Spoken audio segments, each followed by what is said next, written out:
आप सभी को मेरी नमस्कार।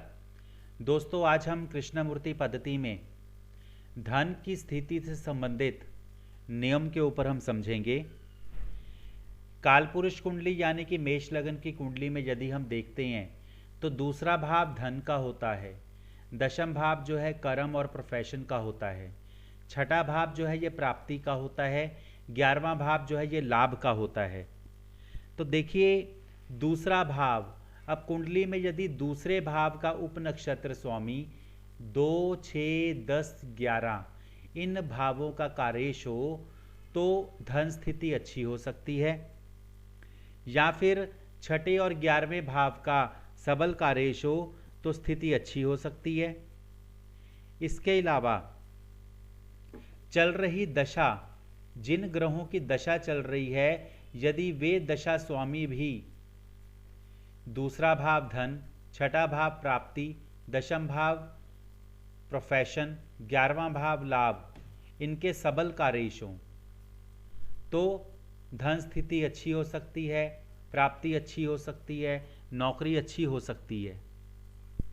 यहाँ पर यदि हम बात करते हैं इनके व्यय भाव, तो दूसरे का व्यय भाव पहला भाव है, छठे का व्यय भाव 5वां भाव है, दशम का व्यय भाव 9वां भाव है और साथ ही 8वां भाव रुकावट का है, और 12वां भाव जो है ये नुकसान का, खर्चों का, लॉसेस का, इन सब का है। यदि चल रही दशा में 1, 5, 8, 9, 12 ये भाव यदि सक्रिय हों, चल रही दशा में यदि 1, 5, 8, 9, 12 ये भाव सक्रिय हों तो ऐसा हो सकता है कि जातक जो है उसकी स्टेबिलिटी नौकरी में ना हो, यदि वो नौकरी कर रहा है। यदि वो व्यापार कर रहा है तो व्यापार में स्थिति अच्छी नहीं होगी, क्योंकि पहला भाव जो है वो धन का व्यय भाव है, 5वां भाव जो है ये छठे भाव प्राप्ति का व्यय भाव है, 8वां भाव रुकावट का, 12वां भाव जो है ये लॉसेस का, खर्चों का, और 9वां भाव जो है ये प्रोफेशन का व्यय भाव है।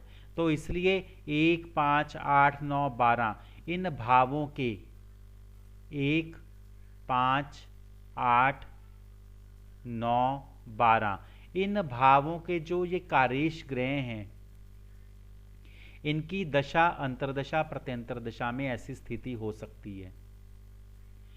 अब जो ग्रहों के कार्येश भाव हैं, किसी भी केपी सॉफ्टवेयर में जो नक्षत्र नाड़ी टेबल, या हम कह सकते हैं ग्रहों के कार्येश भाव, क्योंकि ग्रह नक्षत्र के अधीन होकर फल देता है और उप नक्षत्र जो है उन फलों के बारे में लाभ मिलेगा या हानि होगी उसके बारे में दर्शाता है।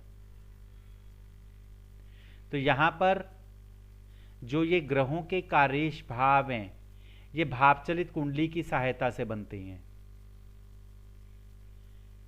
तो ग्रह नक्षत्र के अधीन होकर फल देता है और उप नक्षत्र उस फल के बारे में लाभ होगा कि हानि होगी इसके बारे में दर्शाता है। इसके साथ ही दशा स्वामी जो हैं, जिन बातों को दर्शा रहे हैं, यदि उप नक्षत्र पर वे उन बातों के पॉजिटिव भावों को दर्शा रहे हैं तो अवश्य लाभ होगा। जैसे अभी हम बात कर रहे हैं 2, 6, 10, 11 भावों की, तो यहां पर हम देख सकते हैं कि राहु की महादशा है। तो राहु की महादशा जो है वो दूसरे और 11वें भाव की कार्येश है, धन और लाभ, साथ ही 8, 12 भी। लेकिन नक्षत्र की जो है वैल्यू अधिक है, ग्रह नक्षत्र के अधीन होकर फल देता है, तो यहां पर दूसरा और 11वां भाव धन और लाभ भाव को दर्शा रहे हैं, और उप नक्षत्र पर भी जो फाइनल डिसाइडर है धन और लाभ को दर्शा रहा है। तो यहां पर हम कह सकते हैं कि शुरुआत में कुछ रुकावट या परेशानी दशा में दिखाई देती है, लेकिन धन और लाभ की स्थिति जो है वो कुल मिला के दशा में अच्छी रहेगी।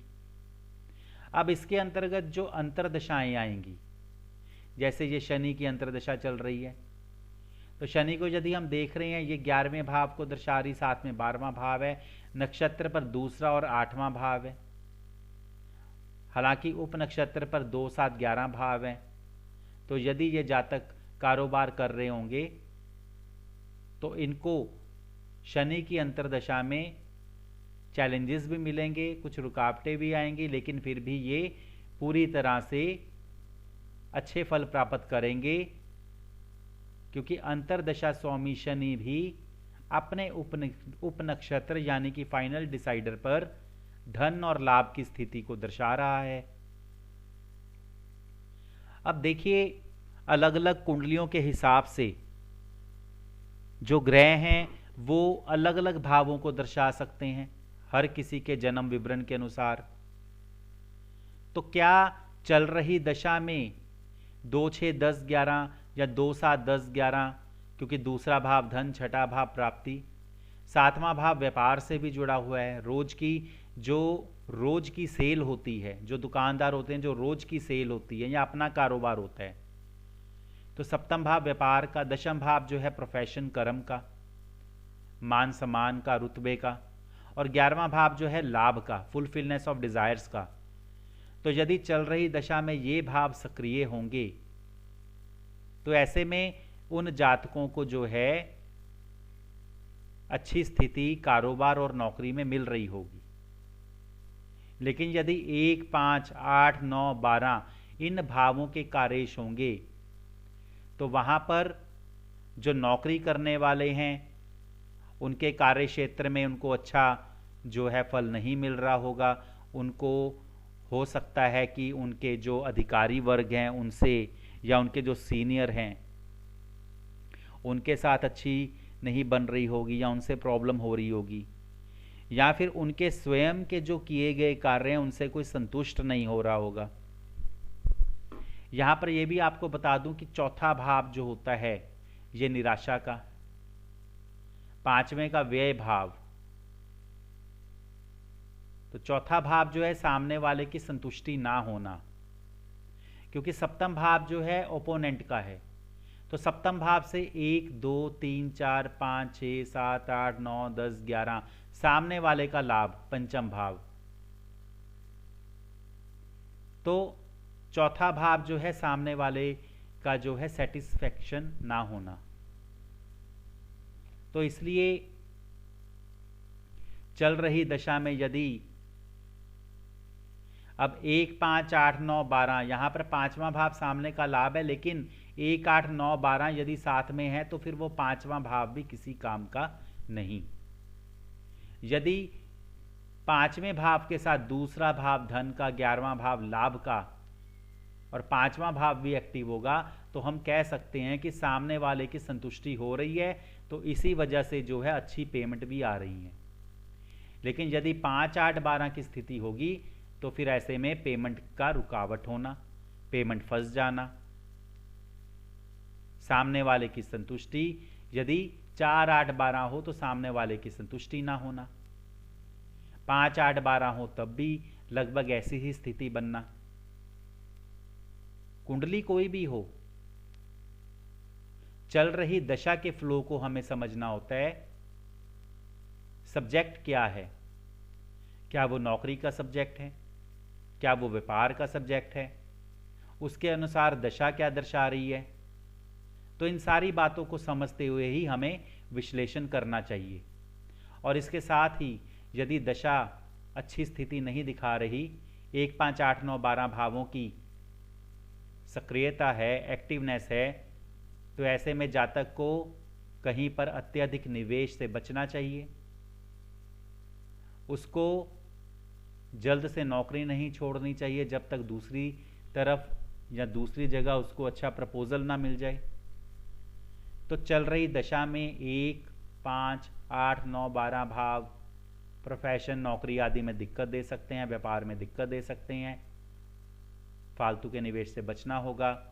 वहीं पर दूसरी स्थिति यदि 2, 6, 10, 11 या 2, 6, 7, 10, 11 भाव अत्यधिक दशा में सक्रिय हों तो धन, लाभ, व्यापार, कर्म प्राप्ति, लाभ के सक्रिय होने से अच्छी स्थिति रहेगी, जहां पर पैसा लगाएंगे फायदा होगा। इस प्रकार से इसको हम समझ सकते हैं। बाकी 1, 5, 8, 9, 12 जिन लोगों की जन्म कुंडली में यदि सक्रिय हों, तो ऐसे में उन लोगों को उन भावों से संबंधित कार्य करने चाहिए ताकि उनको फिर उस तरीके से फायदा मिले। जैसे अष्टम भाव क्या है? इंश्योरेंस का। अष्टम भाव क्या है? जो विरासत में मिलने वाली संपत्ति वगैरह का। अष्टम भाव क्या है? हर प्रकार के बीमा से जुड़े हुए। पांचवा भाव क्या है? ज्ञान का, क्रिएटिविटी का, कला का। नवम भाव क्या है? लंबी दूरी की यात्रा का, टूर्स ट्रेवल्स का। 12वां भाव क्या है? विदेश का। नवम और 12वां इंपोर्ट एक्सपोर्ट भी। तो उन भावों से संबंधित यदि हम कार्य को करते हैं फिर उसमें फिर भी स्थिति जो है कुछ अच्छी रहेगी। अन्यथा 1, 5, 8, 9 भाव 1, 5, 8, 9, 12 भावों की यदि सक्रियता हो तो जोखिम लेने से बचना चाहिए, अत्यधिक निवेश से बचना चाहिए। बिना बात पर बार बार नौकरी छोड़कर दूसरी नौकरी की तलाश में नहीं जाना चाहिए, नहीं तो नौकरी छोड़ने के बाद दूसरी नौकरी भी नहीं मिल पाएगी, ऐसी स्थिति भी बन सकती है। इसलिए कहते हैं कि पहले एक जगह प्रपोजल अच्छे से आपका सिलेक्ट हो तभी आप छोड़ें, अन्यथा नहीं। क्योंकि 1, 5, 8, 9, 12 भाव जब जिन जातकों की कुंडली में अधिक सक्रिय हों उनकी स्टेबिलिटी भी नौकरी में नहीं रहती, अत्यधिक जो है उनकी नौकरियां बदलती रह सकती हैं। तो ये नियम जो हैं आप किसी की भी कुंडली में लगाकर देख सकते हैं और इनकी जो है आप अच्छे से इनका विश्लेषण कर सकते हैं। धन्यवाद।